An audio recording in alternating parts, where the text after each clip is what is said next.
Good evening students, आप सभी लोगों का एक बार फिर से मेरे चैनल में हार्दिक स्वागत है। कल के वीडियो में आप लोगों ने जैसा कि देखा कि पूर्ण वर्ग का यूज करके हम लोग अलजेब्रा के क्वेश्चन को कैसे जल्दी करते हैं। सिर्फ हम लोग ऑप्शन में जाकर ही पूर्ण वर्ग का कॉन्सेप्ट लगाकर हम लोग इसको कर सकते हैं। और जो लोग ये वीडियो नहीं देखे, मैं इसको इंड स्क्रीन पे दे दूंगा, तो आप एक बार इसको जरूर देखिएगा। आपका नजरिया जरूर बदल जाएगा और आपको जरूर ये वीडियो पसंद आएगा। ठीक है, तो जैसा कि मैंने कल की वीडियो में ये चीज बताया था कि आज की क्लास में हम लोग पढ़ने वाले हैं गुणज का कॉन्सेप्ट, और ये आपका सीरीज चल रहा है। और ये सीरीज मैंने प्लेलिस्ट में भी नाम दे दिया है कॉन्सेप्ट ऑफ मल्टीपल से, तो आप उसको वहां पर देख सकते हैं। और इसके ऑलरेडी मैंने 3 पार्ट बना दिए हैं, तो ऐसा नहीं कि आप तीनों पार्ट देखेंगे तभी आपको चीजें समझ में आएंगी। तो यहाँ पर मैं जब आपको समझाऊंगा तो वो चीज मैं आपको एक्सप्लेन करूंगा। बस वहां पर क्या है कि मैं डिटेल में समझाया हूँ पहले पार्ट में, यहाँ पर बस आपको छोटी सी बात है वो मैं यहीं पर बोल दूंगा तो आप समझ जाएंगे। तो आज जैसे कि मैंने बताया भी था कि कॉन्सेप्ट ऑफ जो मल्टीपल है, जो ये सीरीज है, पूरी अर्थमेटिक में हम लोग पूरा यूज करते हैं, अलजेब्रा में भी यूज करते हैं। इस पे हमने क्वेश्चन भी करा दिए हैं। और आज की स्पेशल क्लास है, आज सिर्फ मैंने आपके सामने परसेंटेज के जो एग्जाम में आए हुए क्वेश्चन है उस पर मैं क्वेश्चन लेकर आया हूँ आपके सामने। अब इस पे हम लोग क्वेश्चन कौन करेंगे, देखिए अब जब वीडियो स्टार्ट हो रहा है, ये नहीं कि मैं तुरंत स्टार्ट करूंगा, मैं क्या क्या पढ़ाने वाला हूं, इसलिए कम से कम 3 से 4 मिनट मेरी बातों को अच्छे से सुनिएगा। ठीक, फिर आप क्वेश्चन अटेम्प्ट करना स्टार्ट करिएगा। काफी लोग ऐसे होंगे क्वेश्चन अटेम्प्ट करना स्टार्ट कर दिए हैं, अच्छी बात है, करें, लेकिन एक बात हमेशा ध्यान रखिएगा, यहां पर आपको जैसा कि पता है 10 क्वेश्चन है, तो पहला दूसरा क्वेश्चन जैसे मैं समझा रहा हूं एक बार इसको समझने की कोशिश करिए। कैसे गुणज का मैं यूज कर रहा हूं वैसे ही आप भी यूज करिए। जो आपका पुराना तरीका है उसको आप भूल जाएंगे। अगर पता चला कि आप इसको देखकर सॉल्व करने लगे तो मेरे यहां आने का कोई मतलब नहीं है। तो सबसे पहले आप दोनों क्वेश्चन का सोल्यूशन देखिएगा, फिर आपके पास बाकी के भी 8 क्वेश्चन है, आप उनको ट्राई करिए और लगाने की कोशिश करिए। किस कॉन्सेप्ट से? अपने कॉन्सेप्ट से नहीं, जो मैं यहां आपको समझा रहा हूं वो। ठीक है, तो आज हम लोग क्या करने वाले हैं, आज हम लोग जनसंख्या से रिलेटेड क्वेश्चन, मशीनरी से रिलेटेड क्वेश्चन, और आपका क्वेश्चन एक जनगणना से रिलेटेड क्वेश्चन, जो वोटिंग से रिलेटेड क्वेश्चन, इन सारे क्वेश्चनों में भी हम लोग परसेंटेज का ही टॉपिक है ये सब, जिसमें हम लोग कॉन्सेप्ट ऑफ मल्टीपल का यूज करते हैं। और इसीलिए आज का जो टॉपिक भी है ये आपका कौन सा है, परसेंटेज आज का टॉपिक है, जिसे हम लोग हिंदी में बोलते हैं प्रतिशतता। ठीक है, तो सबसे पहले यहां पर एक बात और आपको बताना चाहता था, जितने भी 3 वीडियो आपने देखे वहां पर हमने मल्टीपल का डायरेक्ट यूज किया था। अब यहां पर कुछ चीजें हैं जो मुझे जनसंख्या में इसमें कुछ बातें आपको बतानी होंगी, तो पहले उसको आप समझ लीजिएगा। और वही मेथड भी होता है सॉल्व करने का, लेकिन वहां पर अगर आप डिटेल में सॉल्व करेंगे, उस तरीके से भी सॉल्व करेंगे, तो कहीं ना कहीं कैलकुलेशन में आपका ज्यादा टाइम चला जाता है। लेकिन हम लोग गुणज का कॉन्सेप्ट, डिविजिबिलिटी रूल, डिजिटल सम, जिसे हम अंकीय योग बोलते हैं, इन सब का यूज करके हम अपने कैलकुलेशन को भी आसान बना सकते हैं। और इन 2 क्वेश्चनों में आपको खुद ही देख के पता चलेगा कि यहां पर हमें कितना टाइम लगता था, लेकिन अब हम लोग कितनी जल्दी कर सकते हैं। तो चलिए देर नहीं करते हैं, अब स्टार्ट करते हैं। तो आपके सामने बोर्ड पर क्वेश्चन लिखा है, और जो इंग्लिश मीडियम वाले हैं तो वहां पर मैं जो चीज आपको थोड़ी हिंदी नहीं समझ में आ रही तो मैं उसको इंग्लिश में भी बता दूंगा कि इसका लैंग्वेज इंग्लिश में है, सिर्फ हम लोग को क्वेश्चन करने से मतलब है। तो क्वेश्चन पहला ये है, एक जिले में 64,000 निवासी हैं। यदि जनसंख्या, जो आपका पॉपुलेशन इसे बोलते हैं, वृद्धि दर का मतलब क्या है, रेट आपका जो बढ़ रहा है, इंक्रीज कर रहा है, कितना, 2.5%। 2.5% का मतलब है 2.5, 2.5% सालाना वार्षिक हो तो 3 वर्ष पश्चात। ठीक है, 3 वर्ष के पश्चात मतलब आफ्टर 3 इयर्स जिले में कितने निवासी होंगे। अब पॉपुलेशन क्या होगा भाई आपको बताना है, और आपके पास ऑप्शन ये है। ठीक है, तो देखिए जैसा कि मैंने बताया भी था कि परसेंटेज में सबसे पहला अटैक आपको यही करना है, जहां भी परसेंटेज दिखे उसको आप फ्रैक्शन में चेंज कर लें। जिनको चेंज नहीं करना आता, आपको पता है परसेंटेज को जब ये सिंबल हटाएंगे तो नीचे बटे में क्या जाएगा, 100 आ जाएगा, और उसको काट कर उसको छोटा बना लीजिए। नहीं तो आपको पता होगा कि 1/4 की वैल्यू कितनी होती है, 25%। अगर वही नीचे अगर 1 जीरो लगा दूंगा तो ये 2.5% हो जाएगा। तो मैं डायरेक्ट ये चीज लिख सकता हूं यहां पर कि 2 सही 1/2% को अगर मैं फ्रैक्शन में लिखना चाहूंगा तो क्या लिखूंगा। पहले 2 क्वेश्चन अच्छे समझ लीजिएगा, ज्यादा जल्दबाजी नहीं करना है। पहले 2 क्वेश्चन का मेरा जो तरीका है इसको आप देखिए, कैसे हम ऑप्शन को एलिमिनेट कर रहे हैं, कैसे मैं डिजिटल सम यूज कर रहा हूं। जब आप ये दोनों, इसलिए मैं 2 क्वेश्चन यहां पर आपके सामने, काफी अच्छे क्वेश्चन है, एक बार इसको अपने से लगाइएगा और अपना टाइम नोट करिएगा। और जो तरीका मैं बता रहा हूं वहां पर आप टाइम देखिएगा, आपको अंतर बहुत दिखेगा यहां पर। ठीक है, तो ये आपने फ्रैक्शन में चेंज किया, सबसे पहला काम आपको ये करना है। फिर उसके बाद यहां पर क्या करना है, 3 वर्ष के अंत में जिले में कितने निवासी होंगे, तो यहां पर वृद्धि दर हो रही, इंक्रीज हो रहा है। इसके अलावा हम बोल सकते हैं नीचे वाला हमेशा क्या बताता है, नीचे वाला हमेशा आपको बताता है कि पहले इतना था 40 यूनिट है, ध्यान रखिएगा। पहले क्या था, 40 यूनिट था, अब क्या हो जा रहा है, 1 बढ़ जा रहा है। बढ़ने का मतलब क्या है, पहले 40 था, 1 बढ़ गया तो कितना हो गया, 41। ठीक है, फिर क्योंकि 3 साल तक चलना है और ऐसे ही चलना है, तो 40 था फिर 41 हो गया, फिर 40 था फिर 41 हो गया। अगर ये 4 साल तक होता तो क्या होता, एक बार और बढ़ा देते। अब आप ये बताइए, यहां पर इसका अगर मल्टीप्लाई करेंगे, ये 4 का क्यूब बना रहा है तो 64, और कितने जीरो आ रहे हैं, 3 जीरो। और वैसे भी हमें ये सब करना नहीं है, ध्यान दीजिएगा, इसी बात को तो मैं समझाना चाह रहा हूं। हमें जो पूछ रहा है ये वाला क्या है, यही वाला तो है, इसका प्रोडक्ट, और 41 इंटू 41 इंटू 41, यही पूछना चाह रहा है आपसे, ध्यान समझिएगा। अब यहां पर सबसे बड़ी बात ये हो गई, क्योंकि यहां पर डायरेक्ट आपने जब इसको सॉल्व किया तो ये डायरेक्ट 64,000 ही आ गया, मतलब जो दिया था। तो इसीलिए अलग से आपको इसमें भाग देने की जरूरत नहीं है। जैसे हम लोग क्या करते हैं, यूनिट वाइज हम लोग इसको भाग देते हैं, फिर यहां से 1 यूनिट की वैल्यू निकलती है, फिर जो इसकी वैल्यू आएगी उसमें मल्टीप्लाई कर देते हैं, तब आंसर आता है। लेकिन ये हमारा क्या है, यहां पर जो क्वेश्चन है वही आ गया, तो हमें यहां पर कुछ करने की जरूरत ही नहीं है, बस इसी को प्रोडक्ट कर लेंगे और यही हमारा आंसर आ जाएगा। लेकिन अब आपके सामने क्या आ गई समस्या, आसान तो था, लेकिन अब आपके सामने क्या आ गया, 41 इंटू 41। चलो 41 का स्क्वायर तो याद है मुझे, 1681, लेकिन जब 3 बार आपको करना होगा तो यहीं पे सबसे ज्यादा कैलकुलेशन में ही, गुणा में ही टाइम गया। और इसीलिए मैं आपको बोलता भी हूं, जो हमसे जुड़े हुए हैं, डेली मैं आपको वीडियो अपलोड भी कर रहा हूं, और काफी लोग ऑनलाइन आ भी गए हैं साथ में। तो इस बात का ध्यान रखिए, जो भी मैंने कैलकुलेशन ट्रिक का वीडियो डाल रखा है प्लेलिस्ट में, उसको आप देखते रहिए, जिससे आपकी स्पीड भी काफी अच्छी बन जाए। ठीक है, तो अब बताइए यहां पर, ये बताइए अगर यूनिट प्लेस अगर मैं निकालना चाहता हूं तो 1 हमेशा ही आएगा, इकाई अंक पर 1 आएगा। तो ये बताइए इकाई अंक पर यहां देखिए 0 है, यहां 0 है, तो क्या बी और ए ऑप्शन हो सकता है, नहीं हो सकता है। तो इसको भी हम यूज कर सकते हैं। लेकिन यहां पर जो हम लोग तरीका पढ़ रहे हैं मल्टीपल का, लेकिन सबसे बड़ी बात क्या है, इसका हमारा सीधी सी बात है, जो ऑप्शन आएगा 41 से कटना चाहिए। तो 41, अब देखिए सी और डी बचे आपके पास ऑप्शन, तो 41 से अगर आपको काटना होगा, देखिए यहां पर 1 है, यहां पर भी इकाई पे 1 है, तो यही दोनों में से कोई ऑप्शन होगा। लेकिन अब आपके सामने बड़ी समस्या ये आ गई, क्योंकि 41 41 का टेबल आता ही नहीं। अब 2 तरीका, या तो 41 से टेबल आप इसको करिए, लेकिन तब भी टाइम जाएगा। लेकिन अब यहां पर और फास्ट कैसे करना है, अब उसके लिए यहां पर हम लोग को लगाना पड़ेगा क्या, डिजिटल सम।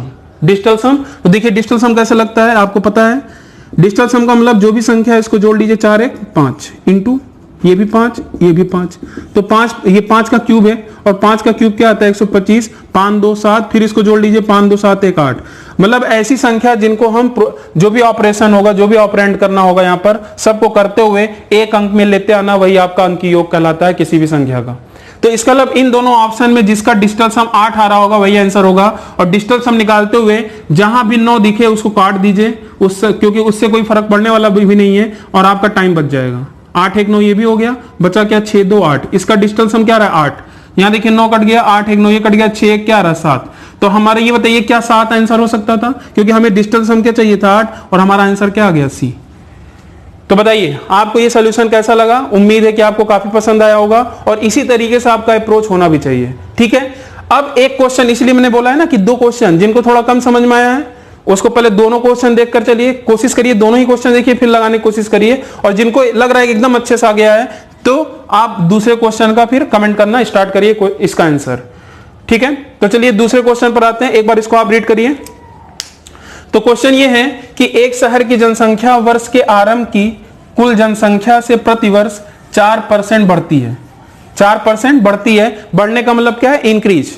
ठीक है, तो अब देखिए यहां टाइम दिया है 1 जन से 2001 का जनसंख्या जो है 5 लाख थी, तो 1 जनवरी 2004 की जनसंख्या क्या होगी, और आपके पास ये ऑप्शन है। और एक बार आप अपने तरीके से, काफी लोग फार्मूला भी अप्लाई करते हैं, एक बार आप फार्मूला अप्लाई करिए, और वहां पर आप देखेंगे, करने के लिए कर तो लेंगे, लेकिन वहां पर आपके पास कैलकुलेशन काफी बढ़ जाएगा, वहां पर आपको काफी टाइम लग जाएगा। लेकिन यहां पर हम लोग देखिए कैसे मल्टीपल का यूज करते हैं, डिजिटल सम का कैसे यूज करते हैं, जहां से हम अपने कैलकुलेशन को भी क्या कर सकते हैं, आसान बना सकते हैं।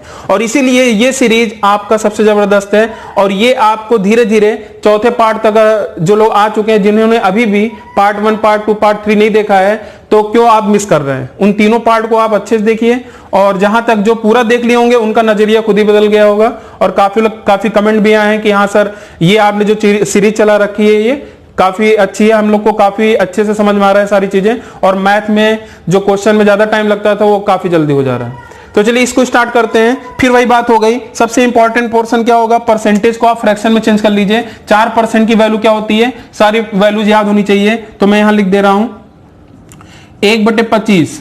ध्यान रखिए 1/25 जो होती है वो 4% होता है। तो यहां बढ़ने की बात हो रही, इंक्रीज करने की बात कर रहा है, तो इसका मतलब हम क्या लिखेंगे? और देखिए 2001 से कहां तक? 2004 तक। तो कहीं ना कहीं आपसे डेट वाइज भी दे सकता है, और कभी कभी 3 वर्ष के बाद भी पूछ सकता है। तो अब हम लोग क्या करेंगे? उसी तरीके से करना है जो हमारा यहां रूल बताया था। जब बढ़ेगा तो 25 था, एक बढ़ जाएगा, क्या हो जाएगा? 26। अगर यही घटाना होता, ये घट रहा होता, जैसे यहां पर देखिए ना बढ़ रहा है, अगर ये घट रहा होता तो 25 से 25 रहता पहले, फिर एक घट जाता तो क्या हो जाता? 24। तो ये कितनी बार ऐसे चलेगा? 3 बार, क्योंकि 3 साल की बात हो रही है। तो इस तरीके से आपने ये कर दिया। क्लियर है? अब यहां पर क्या करना होता है? इन तीनों का मल्टीप्लाई करिए। अब 25 का क्यूब जिसको याद है अच्छी बात है, तो 25 का क्यूब जो भी आता होगा, कहीं ना कहीं आप देख रहे हैं जो भी आएगा उसको हम इसमें डिवाइड करेंगे, एक यूनिट की वैल्यू आएगी, फिर इसका मल्टीप्लाई करेंगे, उस यूनिट का जो भी आया होगा उसका मल्टीप्लाई कर देंगे, तब आंसर आएगा। काफी लोग सोच रहे हैं सर पता नहीं क्या बता लेगा, मुझे नहीं समझ में आया। ठीक है, समझने की जरूरत भी नहीं है, क्योंकि जो अब मैं बता रहा हूं इसमें ये कुछ मल्टीप्लाई करने की जरूरत नहीं है, बस हम अपने यहां पर जो हमें काम करना है वो देखना है। तो ये बताइए, ये आपका 2000, ये पहले वाली जनसंख्या है, मतलब यहां वाला जो आएगा 2001 वाली जनसंख्या है, और इससे हमें मतलब नहीं है, जो हमसे पूछा है उससे मुझे मतलब होना चाहिए। फिर बोल रहा है 1 जनवरी, मतलब बढ़ने के बाद जो 3 साल तक बढ़ता रहा, तो 1 जनवरी 2004 की जनसंख्या क्या होगी? तो इसका मतलब हमारा जो आंसर आएगा इसका, बोलिए, इसका पूरा 26 × 26 × 26, मतलब कहीं ना कहीं 26 का मल्टीपल होगा। हमारा आंसर क्या आएगा? 26 का मल्टीपल होगा। लेकिन कहीं ना कहीं देखिए, इसको हम लिख सकते हैं 2 × 13। ध्यान समझिएगा, यहां भी 2 × 13, यहां भी 2 × 13, तो 2 कितनी बार आएगा? 8 बार। और एक बात आप खुद समझिए, किसी भी सम संख्या को इंग्लिश में बोलते हैं इवन नंबर। इवन नंबर को अगर जैसे मान लीजिए मैं एग्जांपल लेता हूं इवन नंबर का, 2 भी दो इवन नंबर है, अगर मैं इसमें एक ऑड नंबर से मल्टीप्लाई करूंगा तो एक सम संख्या आएगा, और इवन नंबर का इवन नंबर के साथ मल्टीप्लाई करूंगा तब भी एक सम संख्या आएगा। तो मैं ये कहना चाह रहा हूं, अगर ये इवन नंबर है तो यहां पर जो भी आंसर आएगा, क्या वो कभी विषम आ सकता है? कभी क्या विषम संख्या आ सकता है? और इस तरीके से ऑप्शन एग्जाम में भी दिया गया था। तो अब चलिए देखते हैं, यहां पर अगर देखें, देखिए ये 3 विषम संख्या है, ये कभी आंसर हो ही नहीं सकता था। बात समझ में आ रही कि नहीं? क्लियर है कि नहीं? अब यहां पर आगे बढ़ते हैं, तो यहां पर अब हम लोग आते हैं कि यहां पर जैसे कि पता है ये 26 है, तो 26 को मैं 2 × 13 के फॉर्म में ब्रेक कर सकते हैं। और एक रूल आपको सामने मैं और बता सकता हूं कि यहां पर भी 2 होगा, यहां पर भी 2 होगा।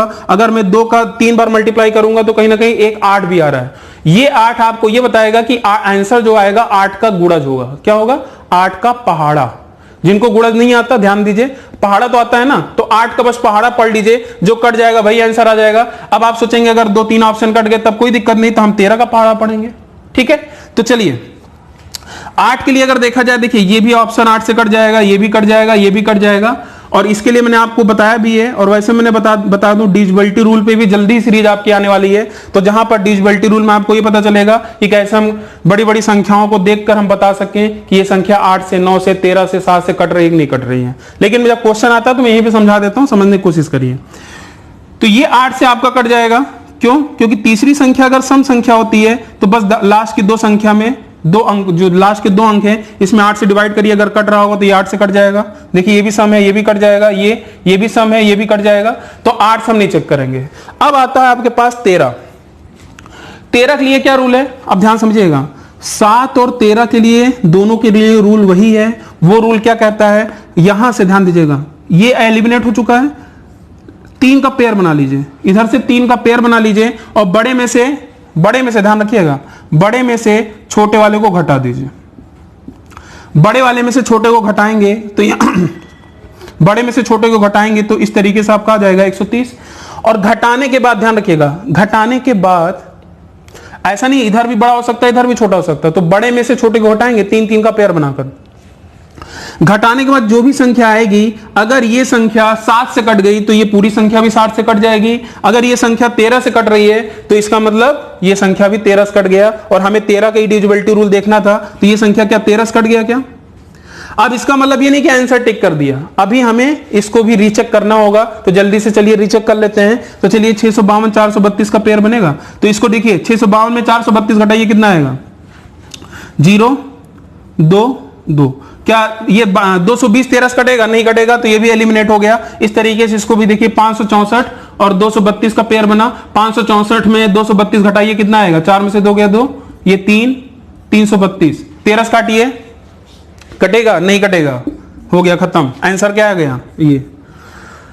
तो बताइए डिविजिबिलिटी रूल का भी काफी यूज हो रहा है, तो आपको टेंशन नहीं लेना है, यहीं पे कोशिश करना। वैसे समझ में आ ही गया होगा 13 की और 7 की डिविजिबिलिटी रूल क्या होता है, लेकिन टेंशन आपको नहीं लेना है। मैं डिविजिबिलिटी रूल का भी सीरीज लेकर आऊंगा, और उससे एप्लीकेशन बेस्ड क्वेश्चन क्या होता है, जैसे मैं परफेक्ट स्क्वायर आप सीखते तो थे, लेकिन उसका आपने यूज नहीं देखा होगा कि कैसे हम अलजेब्रा में यूज करते हैं, और कल के वीडियो में आपको काफी मजा आया होगा। और इसी तरीके में जितने भी वीडियो आपके सामने लेकर आऊंगा, कुछ ना कुछ, देखिए आप कहीं भी पढ़े हो, लेकिन यहां पर आपको कुछ ना कुछ नया जरूर मिलेगा, ये पूरी गारंटी है।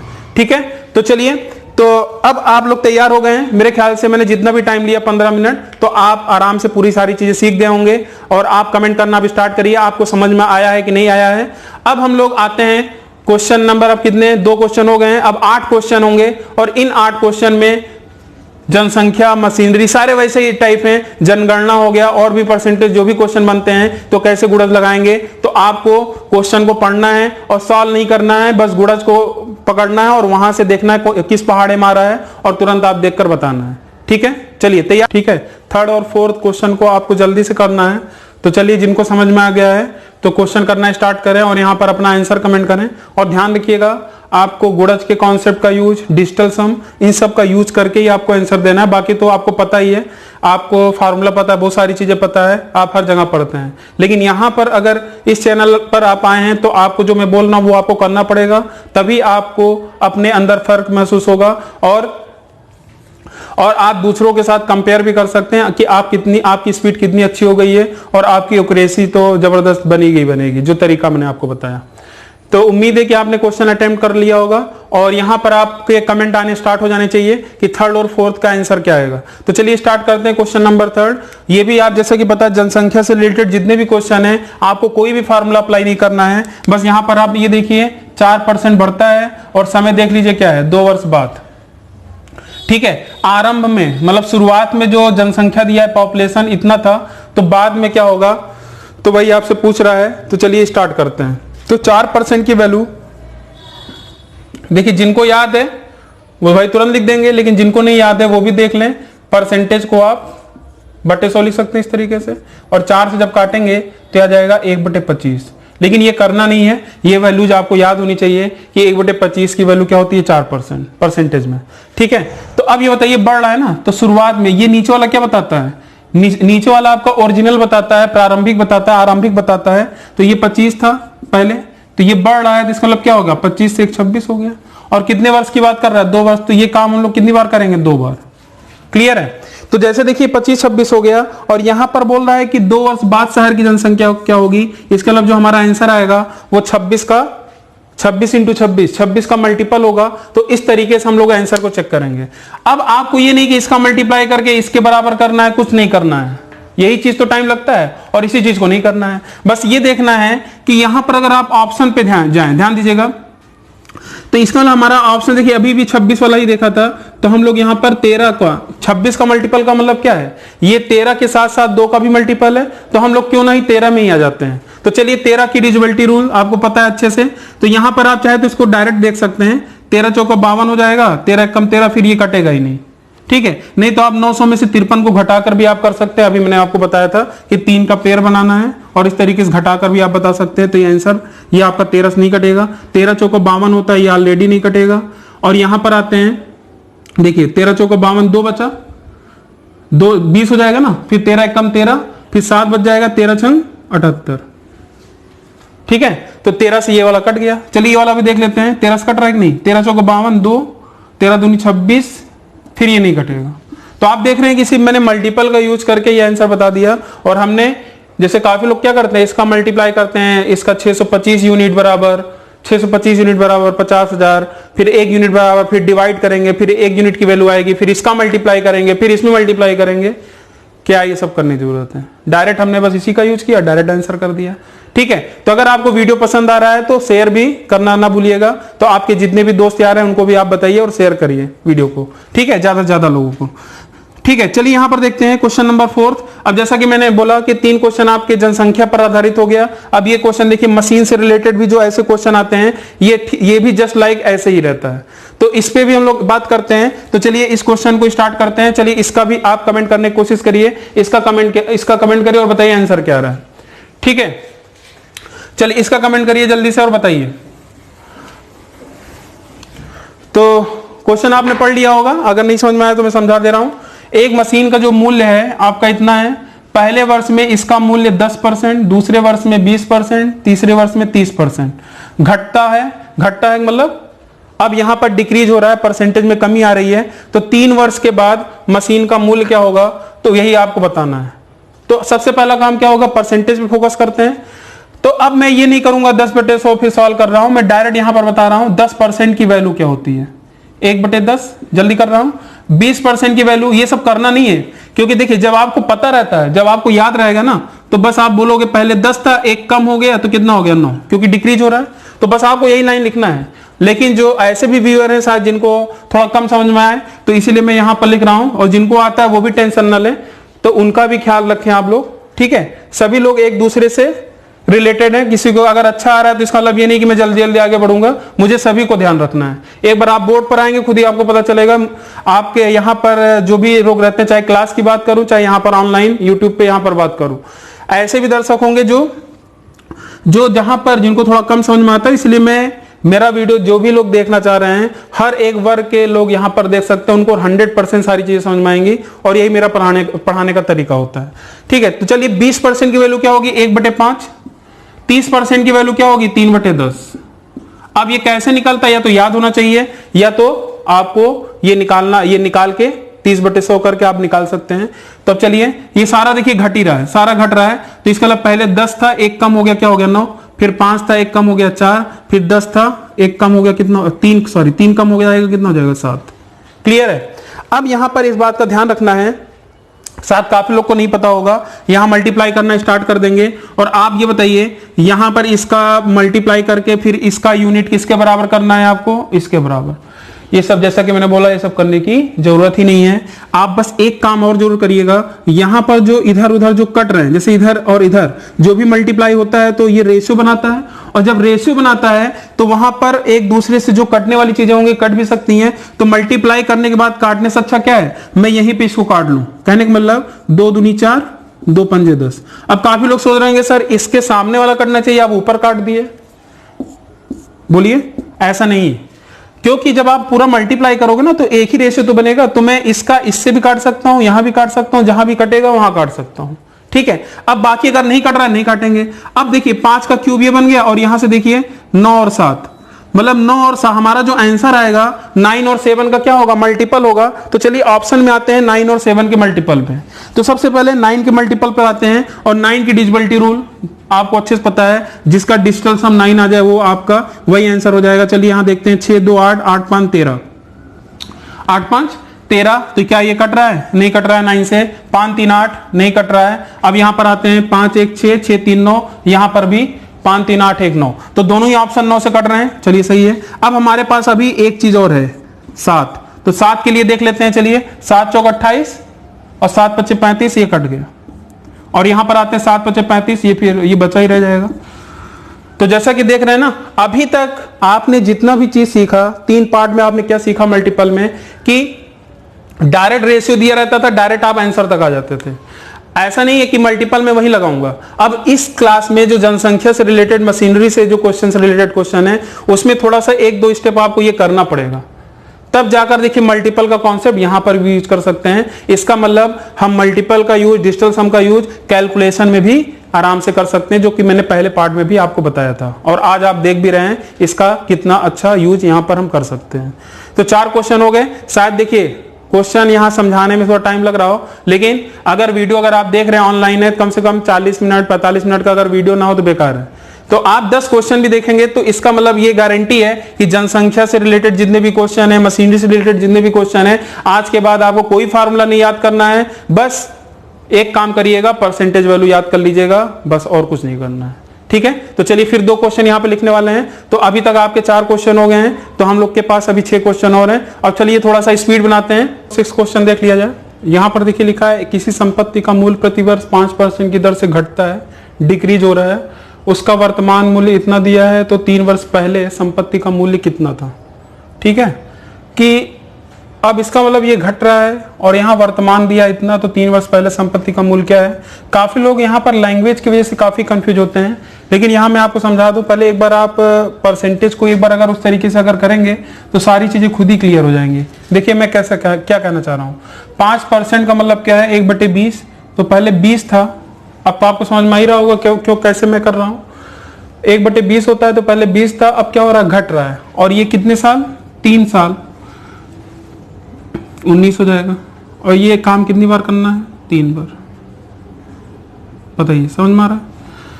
अब यहां पर अगर आप ध्यान दें, यहां पर लिखा है 3 वर्ष पहले संपत्ति का मूल्य कितना था, मतलब यहां पर आपका जो दिया है ये वाला जो होगा, ये वाली वैल्यू दी है और आपसे ये वाली वैल्यू पूछना चाह रहा है, और यही हमारा आंसर इस तरीके से हम करेंगे। और कैसे पता लगा सकते हैं, क्योंकि सीधी सी बात है, अगर ये वर्तमान होगा तो कहीं ना कहीं ये 19 का क्या होगा, पहाड़ा में आएगा, 19 का मल्टीपल होगा। तो इसको एक बार 19 से आप काट के चेक करिए, देखिए कट रहा है कि नहीं कट रहा है, और 100% ये कटेगा। चलिए चेक कर लेते हैं, तो 19 से कटेगी।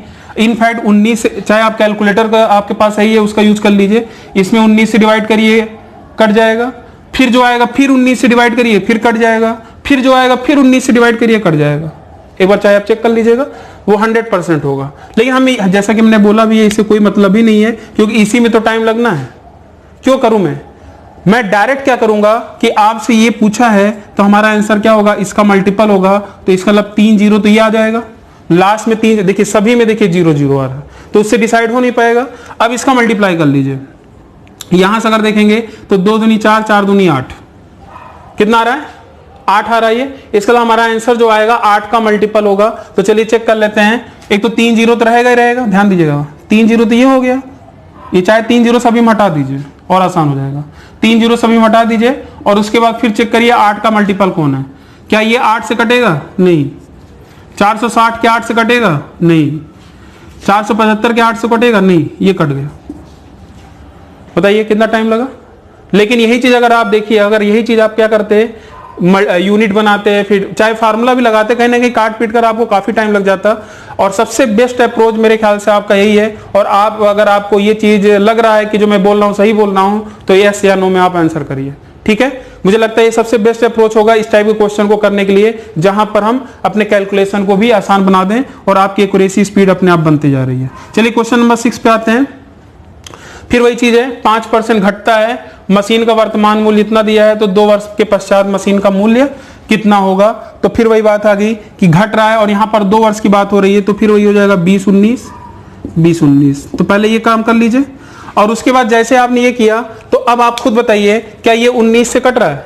तो अगर आप कंफ्यूज हैं, मैं उसी के लिए बता रहा हूं, अगर ये 19 से कटता तो कहीं ना कहीं इसकी वैल्यू दी होती, और ये 19 के टेबल में आ ही नहीं रहा है, इसका मतलब कहीं ना कहीं ये इसके नीचे आपका ये वाला पोर्शन रहा होगा। इसका मतलब जो हमारा आंसर आएगा वो 19 का मल्टीपल बना रहा होगा। उम्मीद है कि ये चीज आपको समझ में आ गया होगा। तो चलिए चेक करते हैं। वैसे ये चीज आपको समझ में आ गया, 2 वर्ष के पश्चात मशीन का मूल्य क्या होगा, मतलब अभी 2 वर्ष के पश्चात का मतलब क्या होगा, भले घट रहा है लेकिन आपसे ये वाली वैल्यू पूछना चाह रहा है। तो चलिए 19 से चेक करते हैं। ये वाला पोर्शन देखिए 19 से कट रहा है क्या, 19 9 171, 19 5 95 कट जाएगा। और एक बार देखिए और कट गया, सबसे बड़ी बात, एक बार कटा एक बार और कटेगा। देखिए 19 5 95 फिर कट गया और 100% हमारा ये आंसर होगा। आप चाहे आगे चेक करके भी देख लीजिएगा, बाकी कोई भी ऑप्शन 19 से देखिए कट ही नहीं रहा, ये भी नहीं कटेगा, ये भी नहीं कटेगा, ये भी नहीं कटेगा। तो ये जो 6 क्वेश्चन थे आपको समझ में आ गए होंगे। अब हम लोग आपके सामने यहाँ पर जनगणना से रिलेटेड भी क्वेश्चन करते हैं, जहां पर हम मल्टीपल का यूज कर सकते हैं। क्योंकि देखिए परसेंटेज पोर्शन था, लेकिन यहाँ पर भले ये वीडियो एक ही यहाँ पर मैं बना रहा हूँ इस पे, लेकिन ऐसा नहीं कि परसेंटेज ये फिनिश हो गया। बाकी के जो भी सीरीज चलते रहेंगे पार्ट 5 पार्ट 6, उसमें कुछ ना कुछ मैं परसेंटेज के भी क्वेश्चन लेकर आऊंगा, लेकिन ये स्पेशल क्लास था स्पेशली सिर्फ परसेंटेज के लिए। ठीक है, चलिए 7th और 8th क्वेश्चन ये है। और ये क्वेश्चन देखिए आपका वोटिंग से है, और ये क्वेश्चन जो पास और फेल से रिलेटेड क्वेश्चन आता है, तो यहाँ पर भी क्या हम मल्टीपल यूज कर सकते हैं। और एक बात मैं साफ बता दूं, इसका मतलब ये क्वेश्चन जो आप देख रहे हैं, ऐसा नहीं है कि सारे वोटिंग के क्वेश्चन हम गुणज के कॉन्सेप्ट से यूज कर सकते हैं, सारे क्वेश्चन उसी तरीके से कर सकते हैं। हाँ एक चीज है कि बहुत सारे क्वेश्चन ऐसे होंगे जहां पर हम लोग मल्टीपल का यूज कर सकते हैं। तो चलिए क्वेश्चन नंबर 7 है। अब आप सभी को पता होगा, अगर इसको आप एक बार देखते हैं क्वेश्चन, एक चुनाव में 2 उम्मीदवार हैं, जिस उम्मीदवार को कुल मतदान का 60% वोट मिलता है वह 14,000 वोटों के बहुमत से जीत जाता है, तो जीतने वाले उम्मीदवार को कितने वोट प्राप्त हुए। तो सीधी सी बात है, जिसको 60% प्राप्त हुआ होगा वही जीता होगा।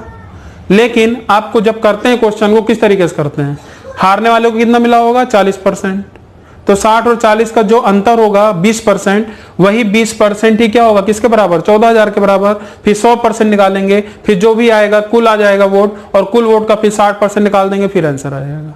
तो मतलब ये पूरा प्रोसीजर आपको करना पड़ेगा। लेकिन जैसे कि मैंने बोला भी था कि जब भी मैं ये सीरीज लेकर आऊंगा तो मैं पूरा डिटेल में नहीं बताऊंगा, सिर्फ मैं आपको यहाँ पर यही सिखाने आया हूँ कि यहाँ पर मल्टीपल का यूज कैसे करते हैं। और जैसा कि आपको पता है कि काफी लोग को ये चीज समझ में आ गया होगा, यहाँ देखिए लिखा है कुल मतदान का 60%, कुल मतदान का 60% वोट मिलता है, और सीधी सी बात है टोटल 100% होता है, तो जिसको 60 मिला होगा वही तो जीता होगा, और जीतने वाला ही पूछ रहा है। तो 60% की फ्रैक्शन वैल्यू क्या होती है, जिनको नहीं आता है वो 60/100 कर इसको स्मॉलेस्ट फॉर्म में कर लीजिए, छोटा कर लीजिए। लेकिन जिनको आता है आपको अच्छे से पता होगा ये क्या होता है 3/5।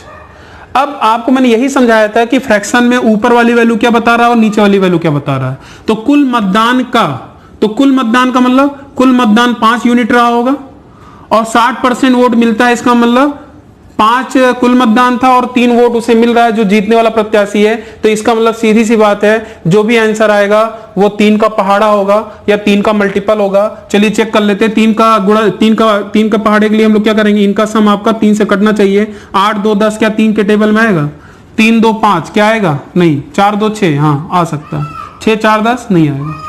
तो आप देख रहे हैं ये सारे क्वेश्चन हम देख के ही यहां लगा सकते थे, तो हमारा यहां आंसर होगा क्या सी ऑप्शन, जो कि ये 3 से कट रहा है। और इस तरीके से हम क्वेश्चन को जल्दी कर सकते थे, और शायद आप काफी टाइम लेते, लेकिन यहां से हमने लैंग्वेज को पढ़ा और तुरंत आंसर कर दिया। और ऐसा नहीं है, सारे क्वेश्चन आपके एग्जाम में कहीं ना कहीं पूछे गए हैं, भले मैं नहीं यहां लिखा हूं, लेकिन कहीं ना कहीं आपके SSC CHSL और भी बहुत सारे जो एग्जाम होते हैं वहां पर ये सारी चीजें पूछी जाती हैं और इस तरीके से क्वेश्चन आते हैं। ठीक है, चलिए आगे बढ़ते हैं। ये वाला जो क्वेश्चन है, एक परीक्षा में एक छात्र को सफल होने के लिए 45% अंक प्राप्त होता है। ठीक है, और फिर आपसे पूछा है अधिकतम अंक, इसका मतलब पूरा आपसे पूछना चाह रहा है कि पूरा पूर्णांक क्या है। तरीका देखिए, मुझे पता है तरीका सभी को पता है, लेकिन यहां जो मैं बताने आया हूं उसको आपको समझना है कि 45% अंक का मतलब यहां पर क्या है कि जो सफल होने के लिए 45% अंक चाहिए, तो इसका मतलब 45% को हम 45/100 ही तो लिखेंगे, और इसको आप जब काटोगे तो आएगा 5 9 45 9/20। सही है। अब आपको यही चीज तो यहां बताना है कि यहां 20 क्या है और 9 क्या है। इसका मतलब 20 आपका जो यूनिट है, क्योंकि 20 एग्जैक्ट नहीं है, 20 का पहाड़ा है, तो जो कुल अधिकतम मार्क्स होगा, मैक्सिमम मार्क्स होगा, वो 20 का पहाड़ा होगा, और जो सफल विद्यार्थी होगा उसका क्या होगा 9 का मल्टीपल होगा। लेकिन वो पूछा नहीं सफल वाला, आपसे पूछा मैक्सिमम मार्क्स या अधिकतम मार्क्स। इसका मतलब जो हमारा ऑप्शन आएगा 20 का मल्टीपल होगा। क्या 20 के पहाड़े में आएगा, क्या नहीं, ये 20 के पहाड़े में आ रहा है, ये नहीं आएगा और ये भी नहीं आएगा, तो आंसर क्या हो गया 120, और 100% ये सही होगा। और इस तरीके से आपके एग्जाम में मैं ये नहीं कह रहा हूं कि 25 क्वेश्चन अगर आ रहे हैं तो सारे ही आप कर लेंगे, हाँ, लेकिन ये है 2 क्वेश्चन 3 क्वेश्चन जितने भी क्वेश्चन हो जाएं वो आपके एग्जाम के ऊपर मतलब रहता है कि क्या चीज वहां पूछी जा रही है, तो वहां पर इस तरीके से आप जल्दी कर सकते हैं। तो यहां पर आपके सामने 8 क्वेश्चन मैंने आपको पूरा करा दिया है, और आज आप देख रहे होंगे कि परसेंटेज भले मैं पढ़ा रहा हूं, मैंने चैप्टर स्टार्ट भी नहीं किया है, लेकिन ये पूरी गारंटी है कि ऐसे क्वेश्चन जो जनसंख्या वाले क्वेश्चन है उस टाइप के क्वेश्चन तो आप मल्टीपल लगाकर कर ही देंगे। और भी बहुत सारी चीजें यहां पर देख रहे हैं कि यहां पर भी काफी लोगों ने सोचा होगा कि इस तरीके से हम गुणज का कॉन्सेप्ट यूज कर सकते हैं। तो चलिए अब लास्ट 2 क्वेश्चन और रह गया है। उम्मीद है कि वीडियो भले थोड़ी लंबी हो गई है, लेकिन आपको मजा आ रहा होगा, और मैं यही चाहता भी हूं कि जो भी यहाँ वीडियो में बनाऊं आपको काफी मजा आए। ऐसा नहीं है, देखिए एक चीज और मैं बता दूं, बहुत सारे YouTube में क्या होता है कि जो वीडियो बनाते हैं बहुत सारी बातें चलती रहती हैं, लेकिन देखिए मुझे ज्यादा बात करने नहीं आता, मैं बस आपके लिए यहाँ मैं पढ़ाने आया हूँ, और यहाँ पर मैं आपको जब भी जितना भी टाइम मिल रहा है उसमें हम लोग अच्छे से पढ़ेंगे, और लास्ट में हम लोग जितना भी पढ़ लें उसके बाद फिर जो भी आपको बात करना है इसके बाद आप वीडियो देखिए, उसके बाद आप बात करिए। यहाँ पर जो हम लोग सीखने आए वही चीज सीखना है, फालतू की बातें नहीं करनी है। और जब भी कभी आपको लगेगा मोटिवेट करना है तो मैं बाद में मोटिवेट भी कर दूंगा, बाकी कुछ बातें नहीं करनी है। इस चैनल पे सिर्फ पढ़ाई होगी और पढ़ाई। और ये दोनों क्वेश्चन जैसा कि आपको पता है ये भी जनगणना से है, और एक आपका यहाँ पर राशि में से रिलेटेड क्वेश्चन है। तो ये सारे ही क्वेश्चन जो थे आज की क्लास में परसेंटेज हमने किए, और उम्मीद है कि 9th और 10th भी आप कर लेंगे। तो कोशिश करिए लगाने की और कमेंट करिए, और जिनको थोड़ा कम समझ में आए तो इसका सोल्यूशन जरूर देखिए। और जब एक बार आप अपने से कर लिए हों तो इसका मतलब ये नहीं कि आपका जो भी तरीका हो, लेकिन यहाँ पर ये वीडियो बनाने का मकसद यही था कि पूरे क्वेश्चन में आपको सिर्फ गुणज के कॉन्सेप्ट का यूज करना है, बाकी तो मुझे पता है आपको आता है।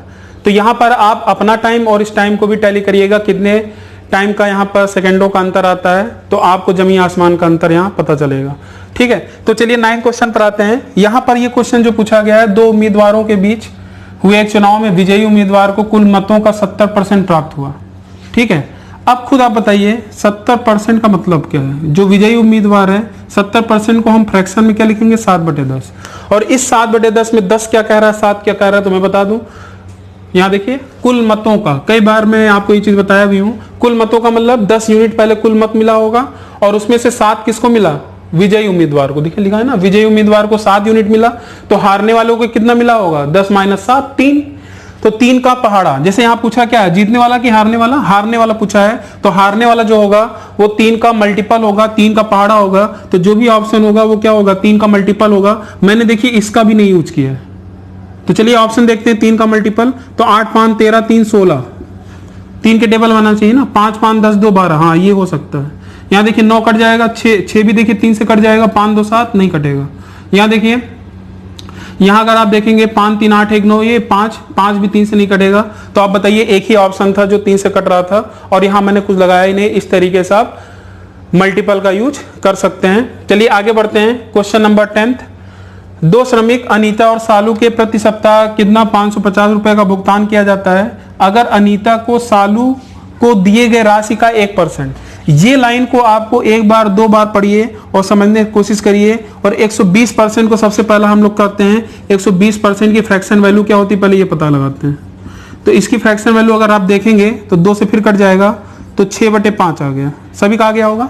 अब यहाँ पर 6 क्या कह रहा है, 5 क्या कह रहा है, ये तभी आपको समझ में आएगा जब इस लाइन को आपको ध्यान से समझेंगे। यहाँ लिखा है अनीता को सालू को दिए गए राशि का 120% का भुगतान दिया जाता है। अनीता को सालू के, देखिए मैं ए लिख रहा हूं और सालू मतलब एस। अनीता को सालू को दिए गए राशि का 120% का भुगतान दिया जाता है। तो ये बताइए यहाँ पर, और बाद में आपसे अनीता का पूछा जा रहा है, तो ये 5 क्या कहना चाह रहा है। 5 आपका यहाँ पर ध्यान दीजिएगा, 5 ये सालू होगा और 6 क्या हो जाएगा, अनीता हो जाएगा। फिर से बता रहा हूं सुनिएगा, अगर अनीता को सालू को दिए गए राशि का, देखिए सालू को दिए गए राशि का, तो सालू के दिए गए राशि का मतलब क्या है, 5 यूनिट सालू को मिला होगा, और उसका उस राशि का 120% किसको मिला, भाई 5 से बड़ा ही होगा ना। तो अनीता को कितना मिला, 6 का मल्टीपल, 6 का पहाड़ा। तो चलिए अनीता का ही पूछा है, प्रति सप्ताह ही बात हो रही थी, सारी चीजें प्रति सप्ताह में ही, कोई दिक्कत नहीं है। तो चलिए, और इस 6 में क्या आप बता सकते हैं, इस 6 में तो 3 भी तो आ रहा है। और वैसे भी सबसे इंपॉर्टेंट चीज है यही है कि गुणज में जब 6 आ जाए, 12 आ जाए, 18 आ जाए, तो हमें 3 और 9 को टारगेट करना है। तो चलिए 3 का मल्टीपल चेक करते हैं, क्या 203 से कटेगा, क्या नहीं।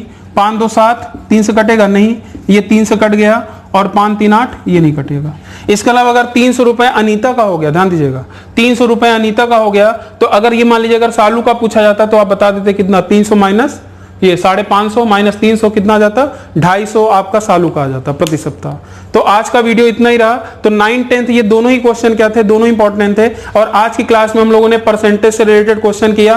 तो आपको ये वीडियो कैसा लगा कमेंट आप जरूर करिए, और उम्मीद है कि आज आपको एक नया नजरिया मिला होगा कि इन सारे क्वेश्चन परसेंटेज में भी हम खास तौर से डिजिटल सम का यूज कर सकते हैं, मल्टीपल का यूज कर सकते हैं, डिविजिबिलिटी रूल लगा सकते हैं। तो ये सारी चीजें आज के लिए मैंने आपको बता दी हैं। और आपका जो वीडियो अब आगे आने वाला है वहां पर मैं डिविजिबिलिटी रूल से रिलेटेड आपका वीडियो यहाँ लेकर आऊंगा, और उसके बाद सिंप्लीफिकेशन के भी 2-3 वीडियोज हैं वो भी लाइन से मैं लेकर आऊंगा।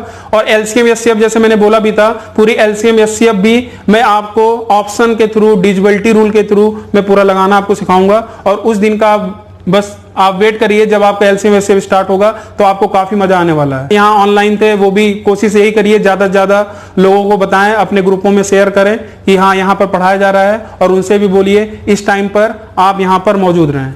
तो मेरा यही रहेगा टारगेट कि आपका शाम में 6 से 8:30 बजे तक, 8 बजे तक आपका वीडियो आना ही आना है। ठीक है, कल नेटवर्क का इश्यू हो गया था, 6 बजे मैंने बोला था, लेकिन 6:30 बजे आपका वीडियो वहां पर पब्लिश हो पाया, तो उसके लिए आपसे सॉरी। ठीक है, तो चलिए आज के लिए बस इतना ही। थैंक यू, धन्यवाद।